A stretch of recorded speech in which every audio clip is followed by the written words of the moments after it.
breath of heaven. Was that a beautiful, thank you, energy-wise, but the words are so powerful. And I know one saying I like to say all the time, holy breath is the only breath. Holy breath is the only breath. And holy breath, the only breath, when we think that. You see, we're the chooser. So what do I want to breathe into my life? What do I want to breathe to give me life, to give me love, to give me anything? Say, I want to breathe holy breath. Holy breath is the only breath. And holy breath's what keeps us together. How cool is that? So, Away in the Manger. We all know that song, don't we? We just sang it. Here's a subtitle for this. Away in the Manger. Christ in you, the hope and glory. Christ in you, the hope and glory. It's very neat. And then a subtitle under that is, what were they thinking? And when we look at history, don't we just look at dates and memorize what happened, and it's pretty superficial. You know, like I could shoot dates out and somebody would say something because we learned it and it was beamed into us when we were in school. And what I think that we can begin to do is to look at what were people thinking at that time. We create with our thoughts. We create with thought in this dimension. So what were the thoughts that the people were thinking that created their experiences, the world they lived in, whatever? So what were those people thinking? All of us have an innate desire to know God. And it doesn't always have to be a religious God. But it's an energy that's greater than ourselves.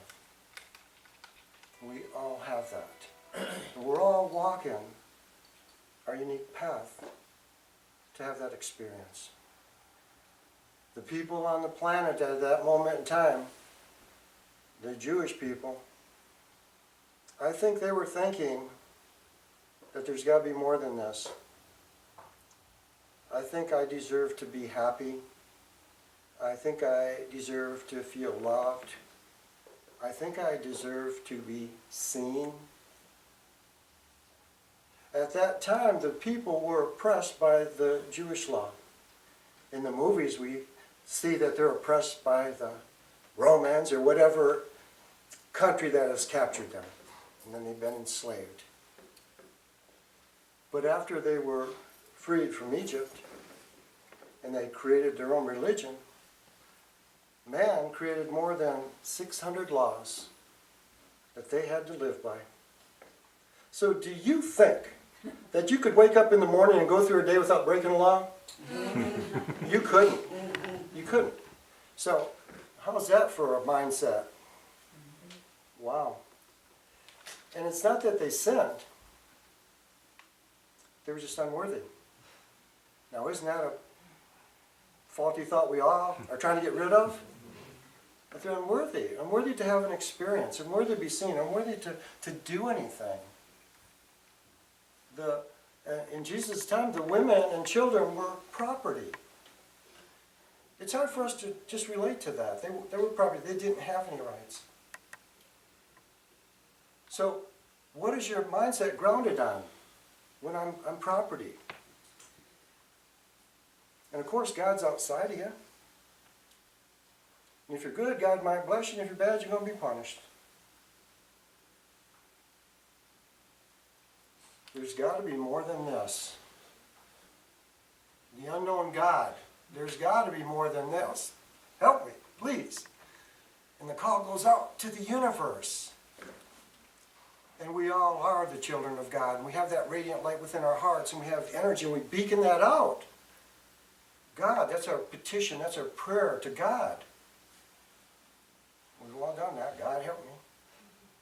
This is a major group of people. And it's through our prayer, through our heart's desire, that we drew that love of God, drew Jesus the Christ to this planet. Did you see? Who saw us as his brothers and sisters, his family. So Jesus, the gift of Jesus, he freed us from our limiting thoughts and patterns, if we choose. God's our Father. Ours like the Lord's Prayer, don't we like that? Our Father. Jesus didn't give it, my Father. Our Father. You see, all inclusive here, we're one family, the family of man. And to begin to look at, so what were they thinking? And then the thoughts that they project out drew them a new experience. We all know the story. We've seen the movie. We've got to go to Jerusalem and pay our taxes. Right? See? So, because Joseph is from the house of David, he's got to go pay his taxes. Mary's with child. So she gets on a donkey. If I miss anything, just help me out. And they're going there. They get to Bethlehem. It's the story. Okay, the time's here. So everything's filled up. The inn is full. The houses are filled up. So they go around and they finally find a stable, a cave. Because a lot of the places people live were caves. They were dug in. They had their apartments in there, and then they had different levels, and then they had the animals on another level. There wasn't an abundance of trees and woods. So he's born in a cave. Manger's pretty cool for Cecil B. DeMille. So we have this story where Mary and Joseph are almost victims, aren't they? Man, it seems like if you're pregnant, wouldn't you just want to stay home and have your baby at home? Have a home birth? Nope, we've got to go pay our taxes. So they're a victim, aren't they? It's a victim to their world. And paying taxes is wrong too. So they're a victim. So I mean, when you watch a movie, you kind of get sucked in. She's on a donkey. 9 months pregnant. We know this. You know this, women. And then at the end of the day, man, I just need a bath. Feed them. Sorry. The inn is full. Now we're feeling bad again. We got a stable out here. So like in our mind of a stable, it's a pretty bad place. But back then it wasn't. Did you see? They loved their animals. They took care of them. You know? And you know what? At that time, even in that culture, people traveled and they did get shelter from everybody because that's part of their culture. You go and knock on a door and you need room for a night. If they've got room, they're going to take you in. Because that's the way they live. That's their culture. When you study that culture, especially with Rocco, he comes here and teaches sometimes, it's fascinating because we really get a snapshot on how they lived. What was their culture? What were they thinking? And then they have a baby. And they're all alone having this baby, you know, and then, of course, the angels come. The angels are out in the fields singing to the shepherds. And the story, it is kind of coming from that victim consciousness. Now in the Aquarian Gospel, Jesus and Mary's getting, her time's coming, so she wants to go see Elizabeth. Elizabeth is her cousin. Elizabeth and Zachariah, Elizabeth, their son is John the Baptist. And angels came to Elizabeth and told her, you're going to have a son. Came to Zachariah too, but he didn't believe it. It's another story. Then he goes to Mary also and tells, so they are told by angels the sons that they're going to have and their names. She wanted to go see Elizabeth. That's what their journey was. She was going to go. So it's not being a victim. Hey, I'm choosing to go see my second cousin because we have a lot in common. You see? So it's a choice to make this journey. And then along the journey, they're supported all along. Yeah, we don't have a room in the house, but here you go, right here. And don't you know that they probably weren't the only ones in that stable?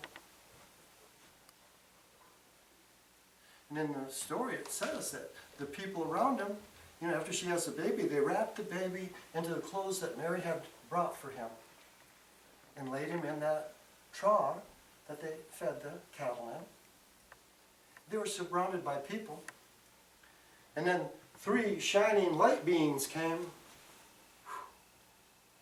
and said about Jesus, you will be blessed in all power, all wisdom, and all love.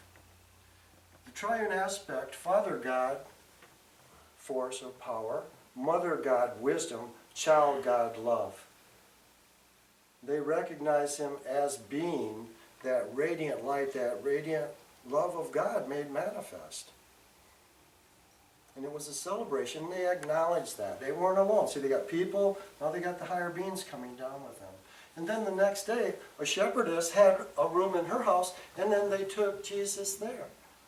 And Mary and Joseph. And so it's a little different story. Because they're not victims, they're supported all along the way. And I think if we would study and read a little bit more beyond the few books that were given, we'll understand how loved and supported Jesus the Christ was, and then also how loved and supported we are. But we've been reading this literature and then believing the thoughts, and we put these thoughts in our head, and then we manifest the story. So that's when you say, what were they thinking? And then we can say, well, what was I thinking? Have you ever done anything and after the fact said, what was I thinking? We've all done that. What was I thinking? We weren't thinking, we just got carried away in the moment. The best laid plans of mice and men often go astray because we get carried away. We don't stick to the plan. I want to read this from Jesus Teacher Healer, White Eagle. Different take. The record in the Gospel of St. John says that this cosmic Christ came to earth and manifested through the flesh. You are told how Jesus the Initiate was born as a little babe.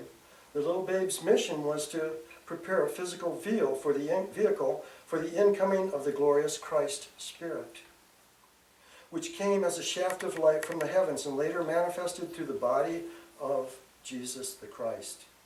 We would emphasize the wonder that so great a spiritual glory as this can manifest through God's creation, the human being. A glory which is not limited to any one channel, but can eventually shine through the whole human race. That is, when it has prepared itself for such an incoming. Christ is the Son of life. Christ is the glory of human life. Another story. The cosmic Christ. We hear of God immanent and God transcendent. And the people had been experiencing a God outside of themselves, God transcendent. Jesus, born, God immanent, God within. If you see me, you see the Father.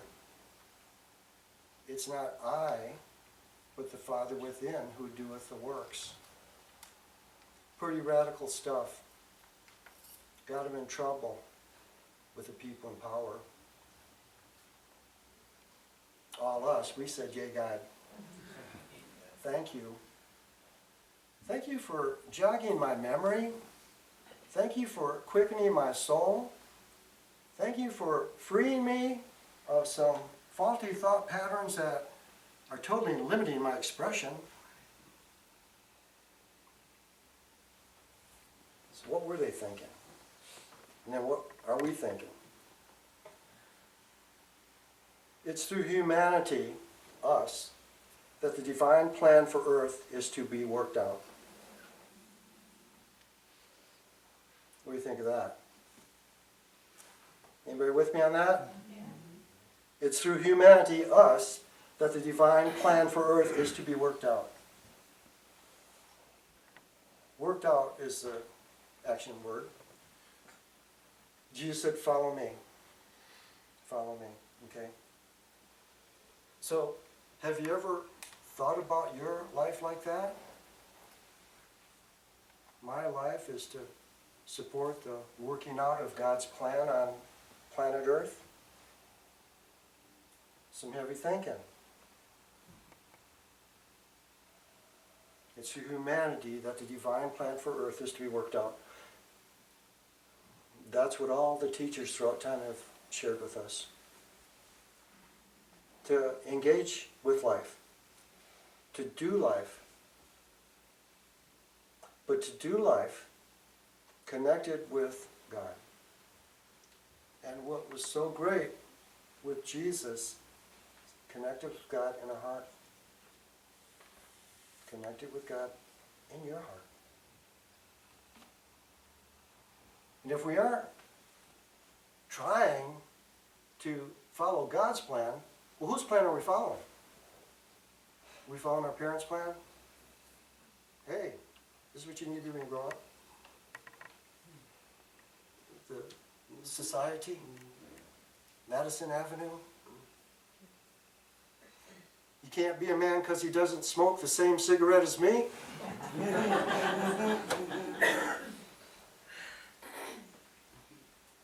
So, in the Aquarian age, the teachings of Jesus were divine, were the sons and daughters of God, and were love. See, he didn't tell us what to do.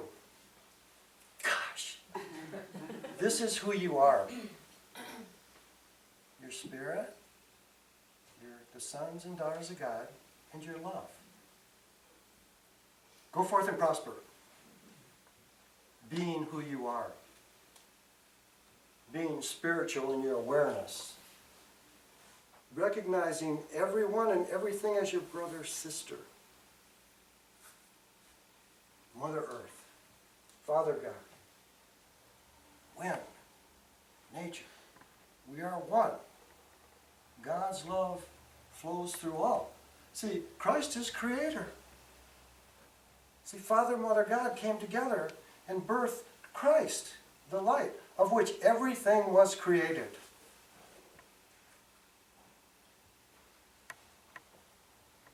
So remember, just those teachings. And if you go within, see, this is how easy it is. I'm just going to go within. I'm going to check in. I'm going to check in with my guidance. I'm going to check in with God. I'm going to check in with Spirit. I'm going to check in with my higher self.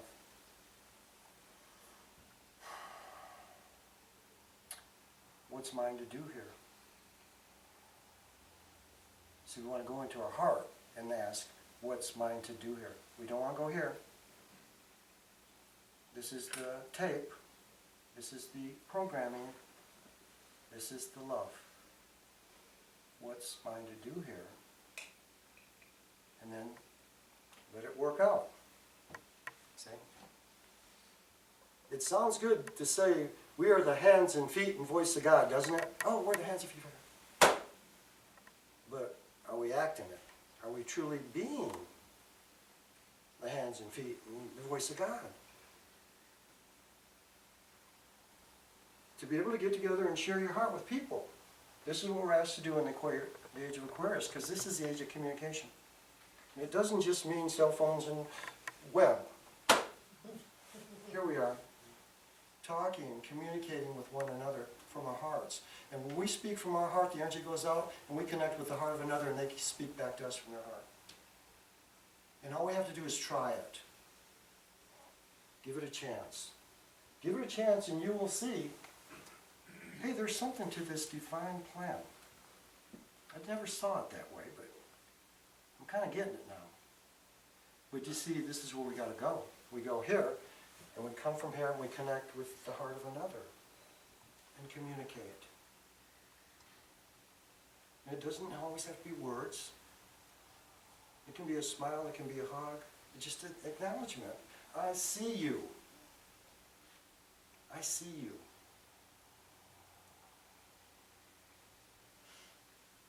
We live in a blessed time. We live in a blessed time.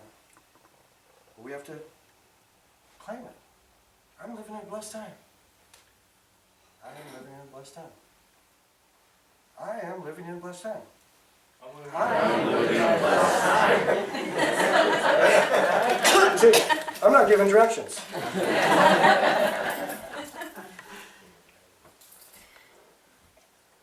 So when Jesus came, it was like an inauguration. He's entering in a new cycle for spiritual unfoldment. See, a new cycle for spiritual unfoldment. And we look at like our limited little timeline, and we can look at the ages and the precession of the equinoxes and the story of the Jewish people. So we came through the age of Taurus, then the age of Aries, then the age of Pisces. Now we're in the age of Aquarius. And each one of those ages had a directive.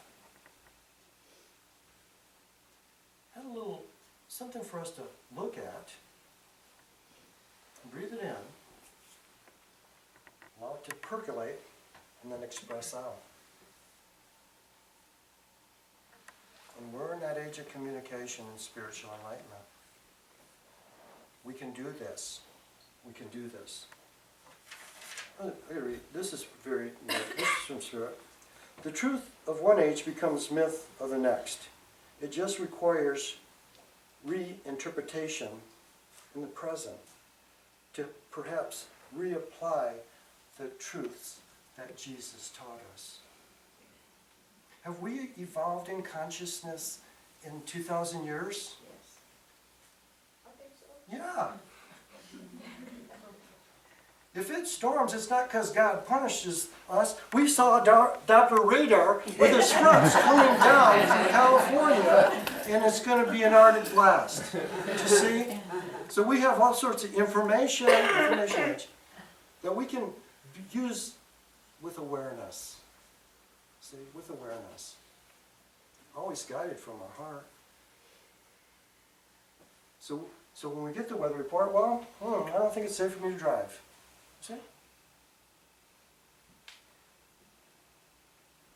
If you go within our head, I can do it. And we blame God. So to reinterpret the teachings at a higher level. See, to live at a higher level. Okay, and so like with Jesus, I'm going to change your perception of who you are. See? Children of God. You see? Didn't that get him in trouble saying he was the Son of God? Well, don't we say we're children of God now? We're blessed. Here. You see? So now if we think differently, I am the children of God. Heir to the kingdom, you see? So now we can start making choices. I want to make some choices from that consciousness, from that thought, and just give God a chance to flow through me. And so our teacher on planet Earth in this dimension is experience. So take a chance on God and have experiences. It's just like no prayer goes unanswered. No experience is wasted. You're going to get it, one way or the other.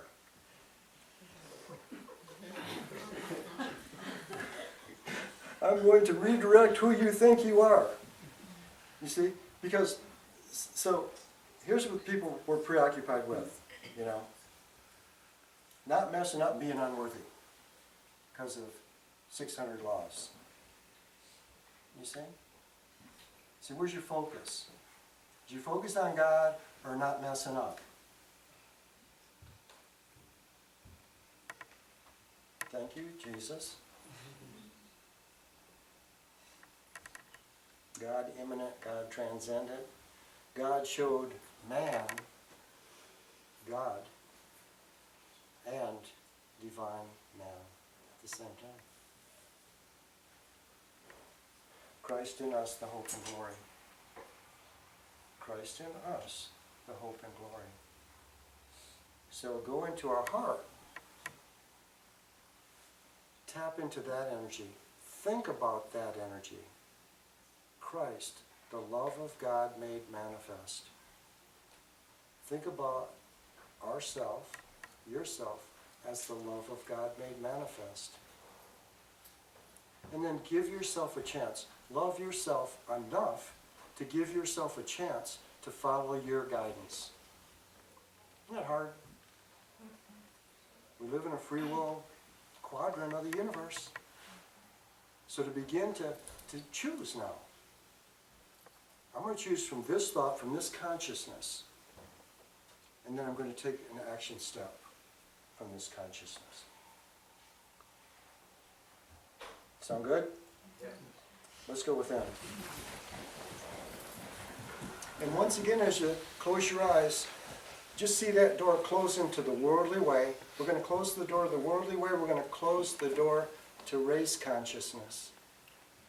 And as you breathe in, take your awareness to your heart. Just breathe in and follow that holy breath right into your heart. And as you breathe in, you feel that holy breath taking you into a beautiful garden. And just be aware of yourself in this beautiful garden. And as you breathe, you just feel the unconditional love of this place. You're aware of the unlimited beauty and peace. And just gaze around this garden, your garden. And from your heart, ask that the presence of Christ join you in your garden now.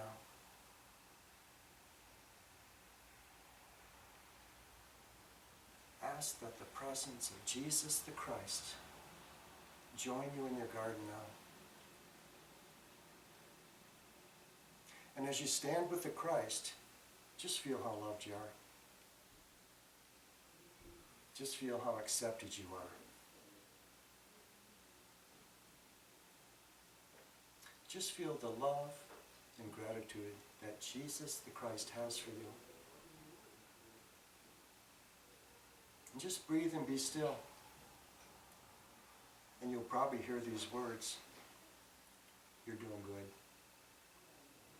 You are doing good. And just breathe and remember these words. I'm doing good. I'm doing good. It doesn't matter that I got more to do. I'm doing good right now. You're doing good. And just breathe in the love of the Christ right now. And feel it strengthening you. Feel it enlightening you. And feel your love growing stronger. With the strength of God, the wisdom of God, and the love of God. Just breathe and just feel your radiance now. I am a child of God. And I'm doing good.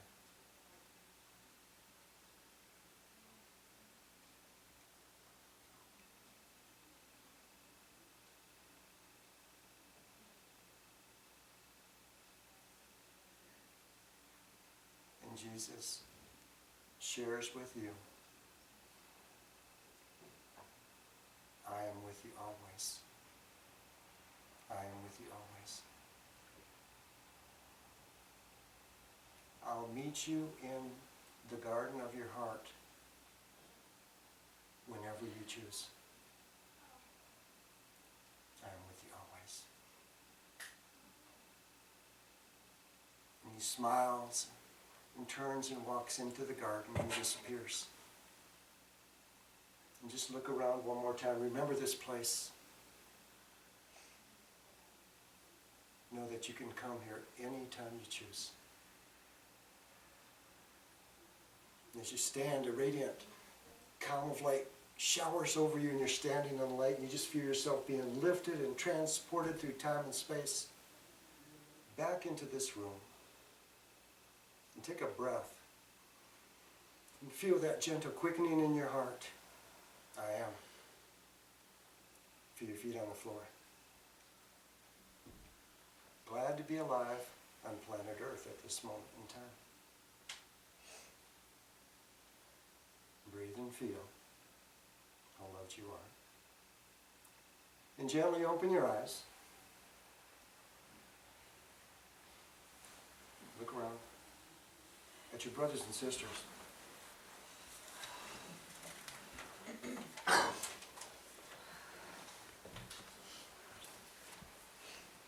In James, in the book of Acts, chapter 4, verse 8, draw near to him, and he will draw near to you.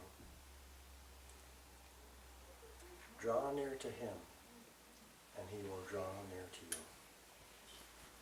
And they all said, Yea, God.